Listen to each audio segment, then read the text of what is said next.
Donc la deuxième question concerne la N507, pour laquelle on débat beaucoup au sein de ce Conseil.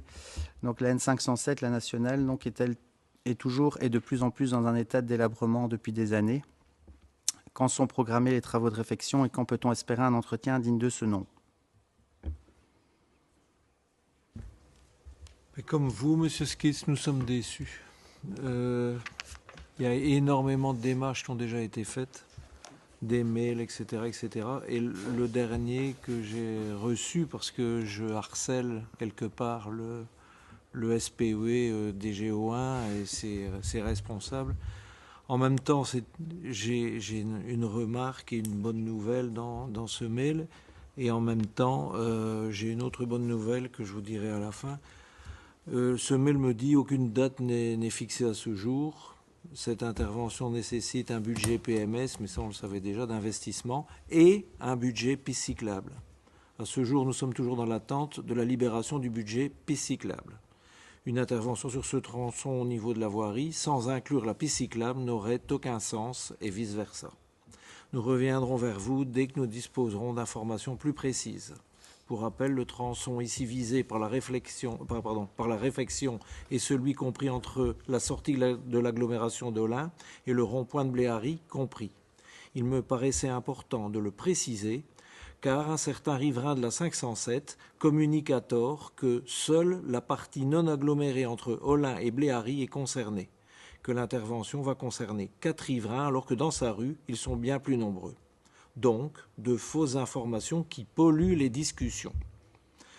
Je rappelle qu'initialement, il n'y avait aucun budget alloué à ces travaux dans le plan précédent PIMPT et que nous ne pouvons dès lors que nous réjouir qu'une intervention puisse voir le jour avant l'établissement du prochain plan d'investissement par notre ministre actuel. Donc ici, c'est tout de même quelque chose de positif avec ce bémol auquel il faut vraiment porter attention. Quand j'entends que de fausses informations polluent les discussions, c'est ennuyeux. Et l'autre bonne nouvelle, l'autre espoir, c'est que j'ai rendez-vous avec le grand patron ennuyé du SPE, je ne sais plus si c'est le 23 ou le 25 mars. Voilà. Pour le volet. Voilà. Pour le volet entretien. Pour ce dossier. D'accord. Oui, enfin, donc voilà, alors on voit que ça avance, mais ça date quand même depuis plusieurs temps. Et moi, je me demande quand même, par rapport à... Donc, j'entends bien pour le volet travaux, vous avez reçu des réponses, voilà, c'est pas forcément réjouissant, mais soit là-dessus, vous ne savez trop rien faire. Par contre, concernant l'entretien, moi, je voudrais qu'on prenne réellement les choses en main, que vous preniez réellement les choses en main par rapport à ça. En fonction évidemment des réponses que vous aurez de la rencontre avec le directeur du Hainaut. Mais il faut quand même savoir, enfin vous le savez, c'est une nationale, une voie d'entrée dans notre commune, mais aussi dans notre pays. Son état est la première image donnée de la commune à un transiteur ou à un visiteur. En Belgique, il y a un principe fondamental inscrit dans la Constitution, c'est l'autonomie communale. Ce signifie que les communes ont le droit de gérer leurs intérêts propres. L'aménagement du territoire, la propreté publique et la gestion des infrastructures locales sont des compétences de la commune. Et en vertu de ce principe, il vous serait loisible de suppléer l'autorité compétente et d'assurer un entretien minimal régulier de cette voirie. C'est ce qui se fait dans les communes voisines. Si vous l'avez observé, à Tournai, le nouveau collège avait à peine pris ses fonctions que l'ordonnance de nettoyer les boulevards a été prise. Ce sont pourtant des axes régionaux sur la responsabilité du SPE. Pourquoi ne suppléez-vous pas la région wallonne concernant l'entretien de cet axe? C'est quand même l'image de notre commune, je le répète. Pourquoi est-ce fait ailleurs? Ce qui est fait ailleurs ne peut pas être fait chez nous. Je vous le demande.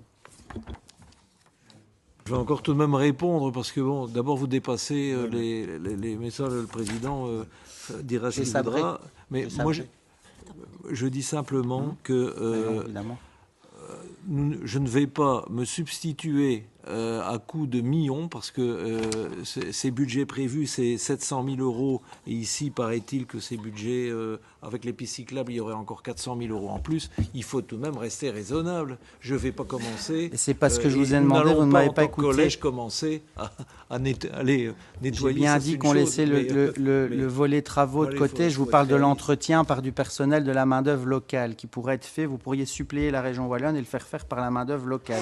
L'entretien, nettoyer le bord des routes. Oui, mais ça, ici vous parlez de l'état de la route. Non. Cet entretien est fait parce que on le réclame suffisamment souvent. Cet entretien est fait. J'ai encore demandé ici un accompagnement par le SPW de bénévoles. Et le SPW, je ne sais pas quelle est sa réponse, mais enfin voilà, j'ai encore demandé ça. Nous ne pourrions pas gérer cette nationale, de l'état de la route, sur nos propres fonds. On a déjà plein de difficultés à organiser les routes. C'est incongru. Vous tournez autour pour ne pas répondre à ma question. Je ne vous ai pas... si, votre question c'est non. Mais non, on ne vous a pas parlé de la réfection de la route, on vous a parlé de l'entretien, nettoyer les trottoirs, les mauvaises herbes, ramasser les déchets qui jonchent à la frontière. C'est leur travail et ils le font. Hein. Donc vous n'avez pas le choix, vous ne faites pas le choix politique, vous n'avez pas la volonté politique de suppléer et de le faire comme le font d'autres communes. Voilà, merci. Chacun son job. C'est pas nous, c'est les autres.